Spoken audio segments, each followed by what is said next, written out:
Hey everyone, it's Froggy, and I'm back again with another episode of the second reproduction, so I'm just gonna go ahead and start. This is... My body froze, words failing me. Before me was no longer a beautiful village of flowers, but a mountain of rubble.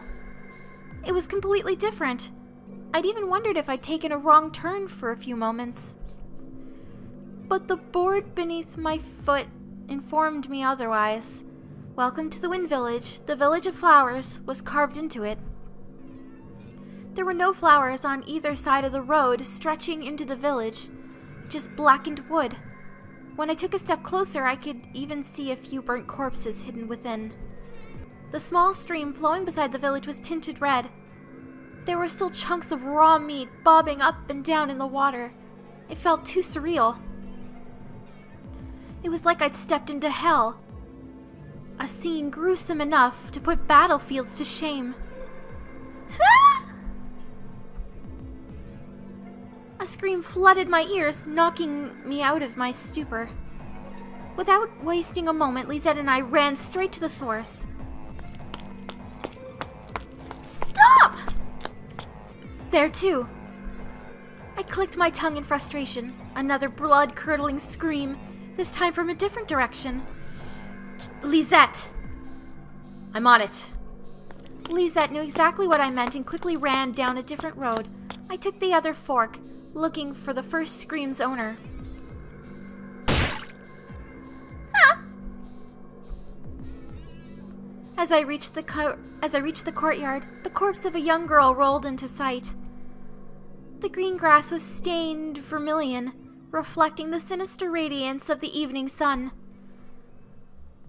Standing in the center of the square was a man, mercilessly stabbing a blood-stained sword through the chest of another child. The moment I caught his eye, the man gave a vulgar smile and slowly drew his sword out of the child's body. Oh, are you here to kill the demons too, champion? Rage exploded through my chest, but at the same time a tinge of doubt flooded my mind.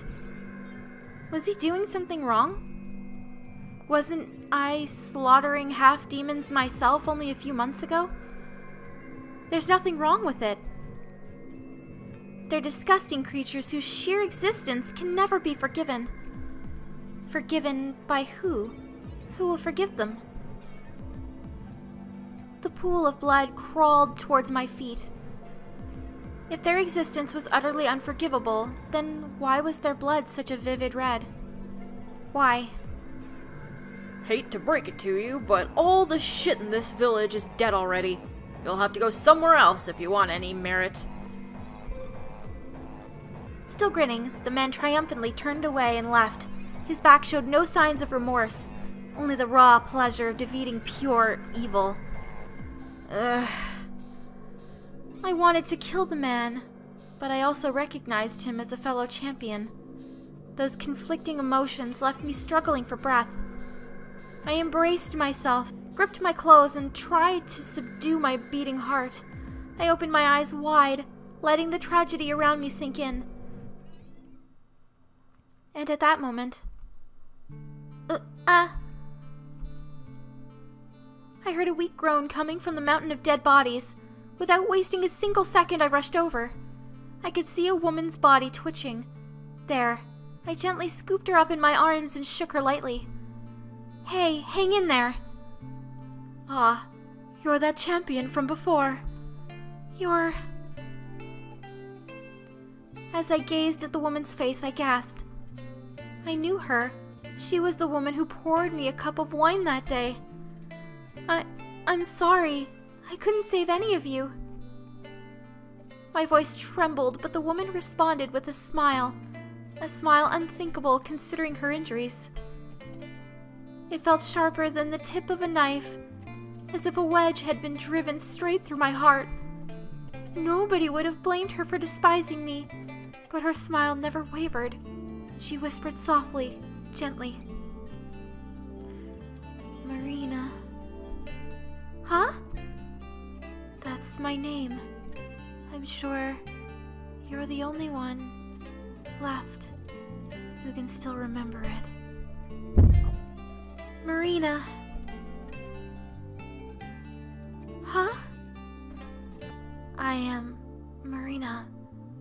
dear champion. Mareena. That's right. Please don't ever forget my name. Dying without anyone remembering is just too lonely. I won't forget. I'll keep it tucked away in my heart for as long as I live. Thank you. Her smile bloomed like a beautiful flower, yet it sent a deep, pulsing pain through my chest. I couldn't do anything. I could only watch as she slowly closed her eyes. The woman with such a kind voice and a bright smile was now lying in a pool of blood. She was still smiling, but her body would never move again. A champion had passed judgment on her for the sin of being alive. No, that's wrong. Mareena's...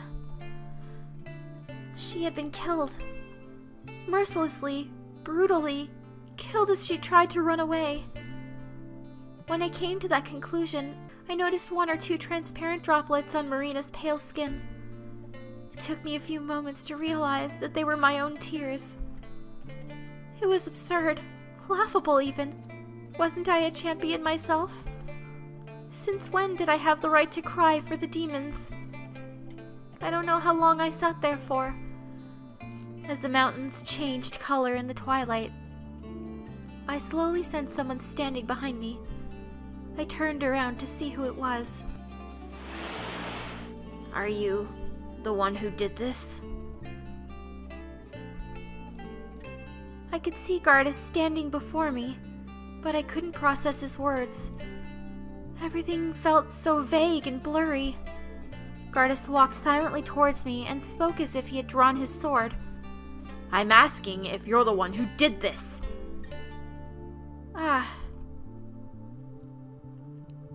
As he grasped the hold of my shoulders, his words finally sunk into my head. He was asking if I'd been the one to make the mountain of bodies. I wasn't surprised that he came to that conclusion. I'd been expecting a fight, so my sword was drawn and lying beside me. I was the only one alive, and my clothes were covered in blood from holding Mareena. I wanted to say no, but what was the difference? What was the difference between me killing them now and me killing them in the past? I've sent countless demons to their graves. I can't ever deny that. But even so, I had to say something to him. However, no matter how desperately I forced myself, only a hoarse whisper came out of my lips. Gardis' face grew distorted. Is this what you call justice, Christina? Justice? I declared that word time and time again, but now it sounded utterly ridiculous. If I went back in time and met my past self, I demand her to tell me why this brutal massacre of innocent lives could be called justice, though she'd probably say it was because of the doctrine. Gardis' face went deep red, furious at my inability to say nothing but that word.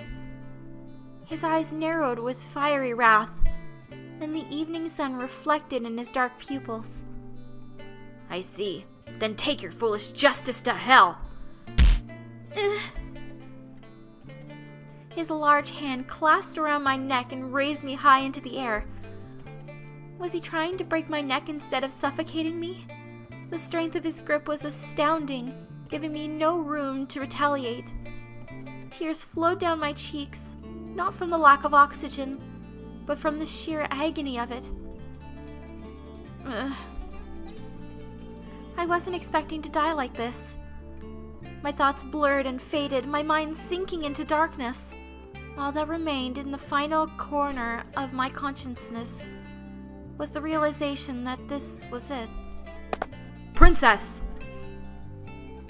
Seconds before I lost consciousness, Lizette's cry made me open my eyes. Lisette... Stop it, Gardis! The princess was trying to save them! Gardis released his strength, and I plummeted to the ground. Lisette immediately rushed to my side and held me, glaring furiously at Gardis. Can you use that head of yours? The princess would never kill anyone that ruthlessly. Yes, you're right. I'm sorry, Christina. If this was any other day, then Gardis apologizing would be unthinkable. But the fact that he did revealed how much the tragedy had affected him. That's normal. Seeing your people you got along with killed like that. There's no way anyone would keep their cool. Can you stand? Yeah. I tried to stand, but my feet shook dangerously. Gardis immediately held out his hand, trying to support me.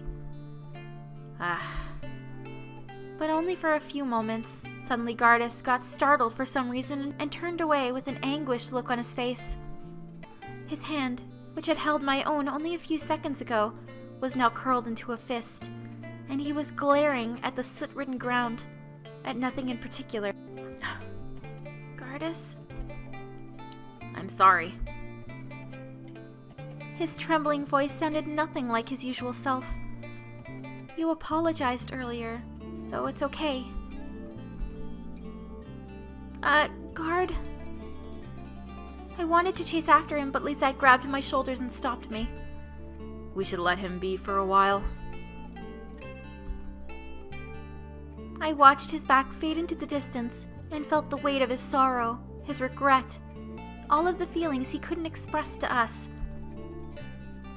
And the darkness of night soon followed. Oh, that's depressing. So tomorrow's a day off in the Demon Kingdom, huh? I should go to sleep. Holiday night.